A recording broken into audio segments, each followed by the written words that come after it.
Hello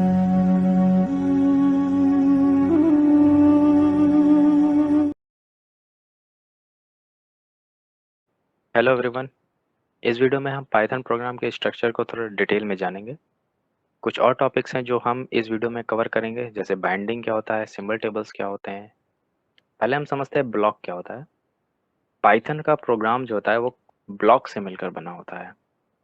block piece of code होते हैं जो एक साथ एक्सिक्यूट किए जाते हैं एक यूनिट की तरह।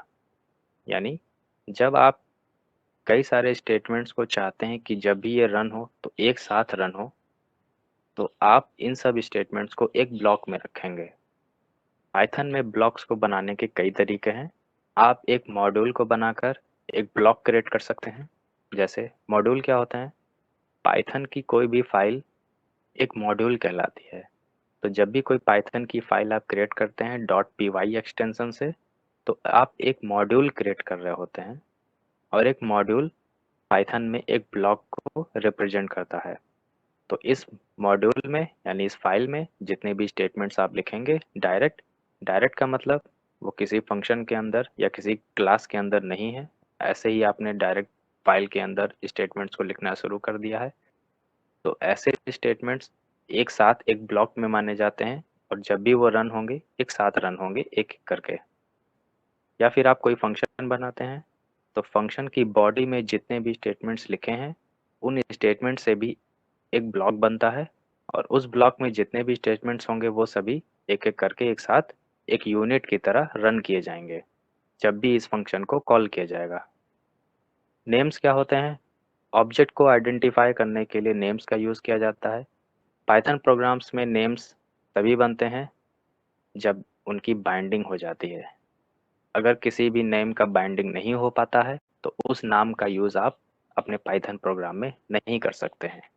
जैसे आप यहाँ एक असाइनमेंट स्टेटमेंट लिख रहे हैं जिसमें 10 वैल्यू को एक नेम दिया जा रहा है ए। तो ये ए एक नाम है जिसकी वैल्यू है 10।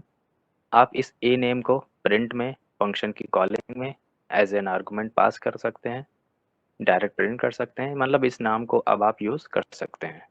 या फिर आप इंपोर्ट स्टेटमेंट में कोई नेम लिख रहे हैं, तो ये नेम आप इंट्रोड्यूस कर रहे हैं अपने पाइथन प्रोग्राम में आगे यूज़ करने के लिए।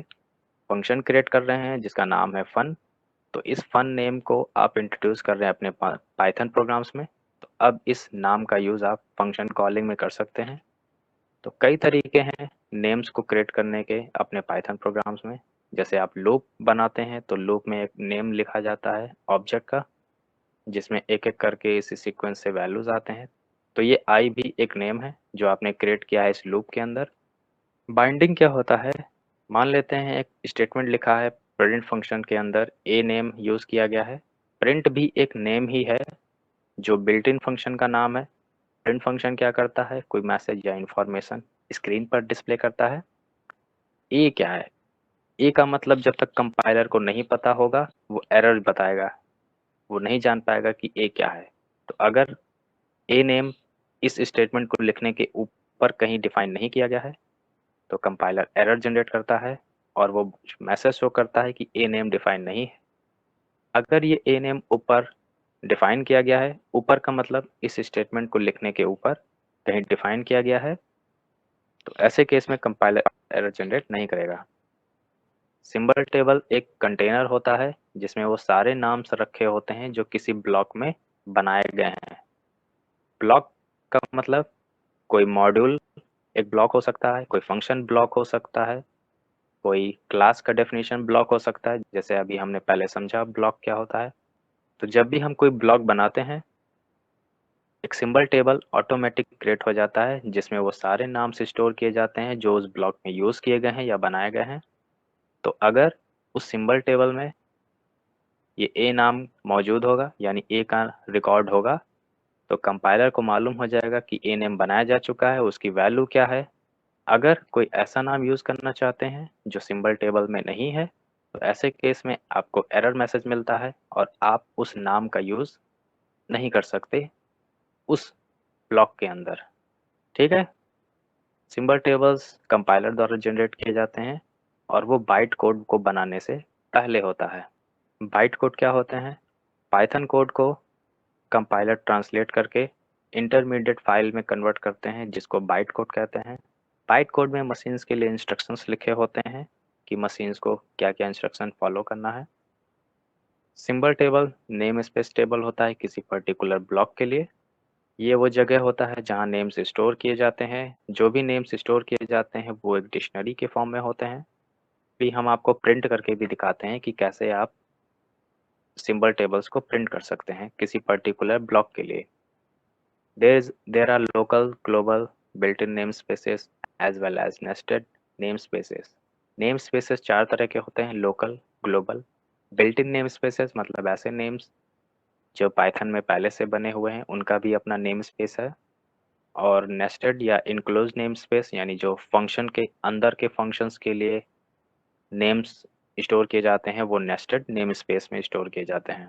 तो अब हम समझते हैं किसी पर्टिकुलर ब्लॉक के लिए आपको सिंबल टेबल कैसे स्क्रीन पर प्रिंट करना है। तो सबसे पहले हम देखते हैं किसी फंक्शन के अंदर के नेम्स को कैसे देखना है।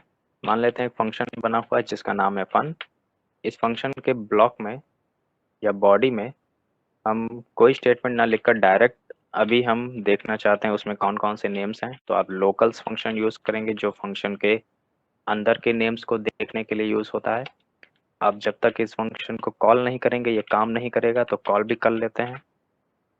देखिए ये आउटपुट है इस प्रोग्राम का। अभी एम्प्टी डिक्शनरी है मतलब कोई भी नेम आपने क्रिएट इस फंक्शन के अंदर नहीं किया है।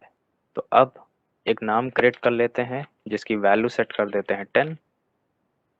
तो ये आउटपुट है इस प्रोग्राम का। इस फंक्शन के अंदर एक ए नाम है जिसकी वैल्यू है 10। आप फंक्शन के अंदर फंक्शन भी क्रिएट कर सकते हैं जिसका कोई दूसरा नाम रख देते हैं।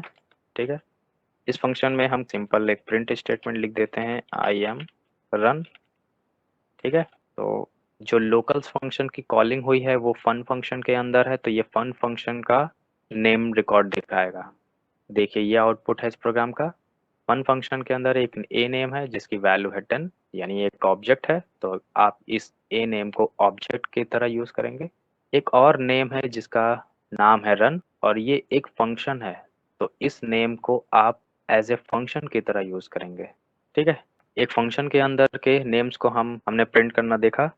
अब हम एक मॉड्यूल लेवल पर देखते हैं कि एक मॉड्यूल के अंदर कौन कौन से नेम्स हमको दिखाई देते हैं। तो मॉड्यूल के अंदर के नेम्स को देखने के लिए ग्लोबल्स फंक्शन है। यह आउटपुट है इस प्रोग्राम का। ये वो नेम्स हैं जो पाइथन में इनबिल्ट हैं यानी पहले से बने हुए हैं, क्योंकि हमने यहाँ कोई नेम नहीं क्रिएट किया है, तो ये जितने भी नेम्स आपको दिख रहे हैं ये इनबिल्ट हैं यानी पाइथन में पहले से मौजूद हैं। अब ये कौन कौन से नेम है, इनका क्या रोल है, इसको हम किसी दूसरे वीडियो में देखेंगे। अभी हम बस ये समझ रहे हैं कि सिंबल टेबल या नेम स्पेसेस होते क्या हैं। ठीक है, तो ये मॉड्यूल लेवल का ब्लॉक का सारे नेम्स का रिकॉर्ड आपने देखा। तो जो भी नेम्स अभी आपको प्रिंट हुए तो ये वो नेम्स हैं जो इस पूरे फाइल में कहीं पर भी एक्सेस किए जा सकते हैं, जबकि जो फंक्शन के अंदर नेम्स बने होते हैं वो सिर्फ उसी फंक्शन के अंदर यूज किए जा सकते हैं।